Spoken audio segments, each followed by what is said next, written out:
Hi, Dr. Paul Haider here. Why are you important? You know that you are so important that you probably don't know how important you are.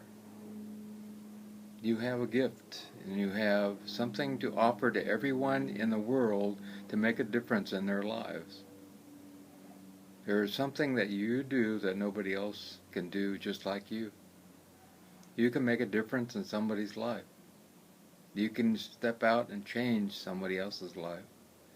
You can give somebody life when there might not be life.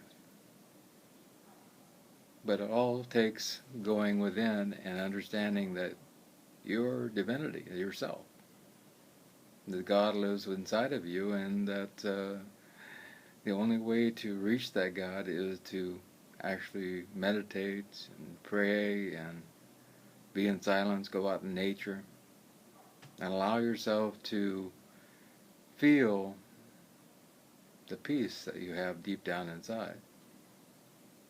And when you have that little still small voice come to you, allow yourself to take it in. It's also to allow all the negativity to let go. You know, lately I've been seeing a lot of people with a lot of negativity and a lot of fear that is changing their body. And fear is a huge monster. Fear will actually cause kidney disease and liver problems, and anger will cause cancer and all kinds of things. It's a lot of people want to take a pill to get rid of all that, you know. The pill's not the answer.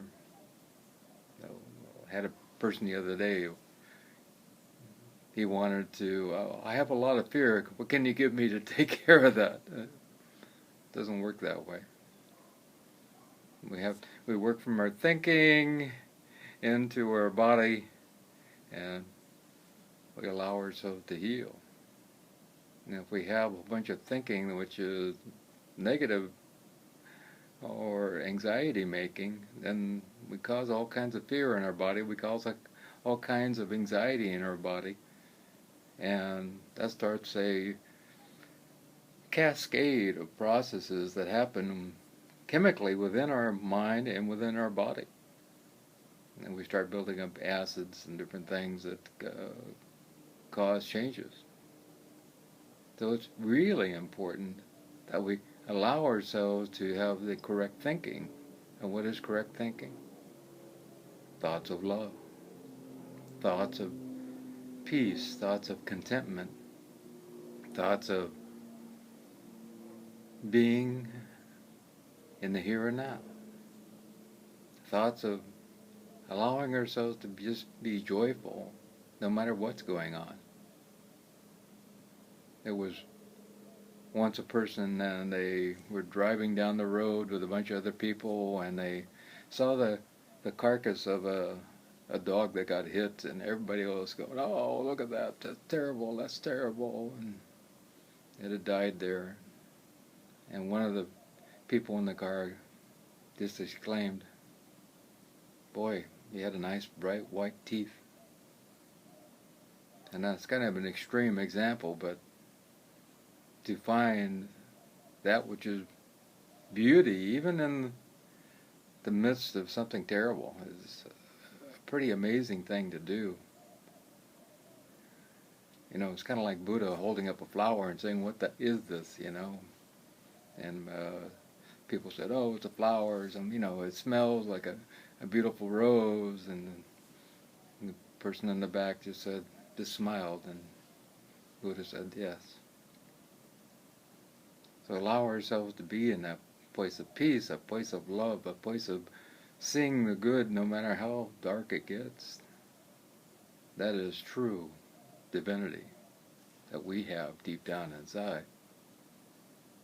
And in this day and age right now, we have, you know, nations who are testing H-bombs, and people going to war all the time, and terrorists and all kinds of things.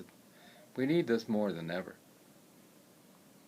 If we really want to heal the body, it's really important that we heal the mind first. because it's like walking up some ladder steps. If you take the first step, which is the thoughts, and then heal that, and the body is the next step. It will automatically come as you make that leap of faith. So it's about allowing ourselves to find the peace within the mind first. Yeah, the peace in the spirit is already there. It's always there. It's always been there. And if you ever have done meditation, the meditation doesn't push peace into us. It just allows peace to be found where it's always been. It allows us to find that which is our true selves deep down inside. So it's allowing ourselves, by thinking beautiful thoughts, to collect a waterfall of love which pours out and allows us to feel nothing but being a divine being. If you had an angel standing in front of you,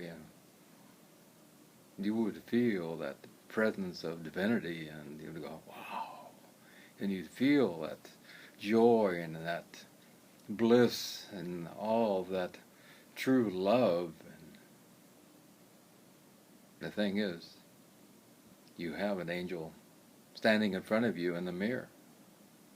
If you only allow yourself to connect to it and let go of all the negativity, especially about ourselves, oh, I'm not good enough, Yes, you are.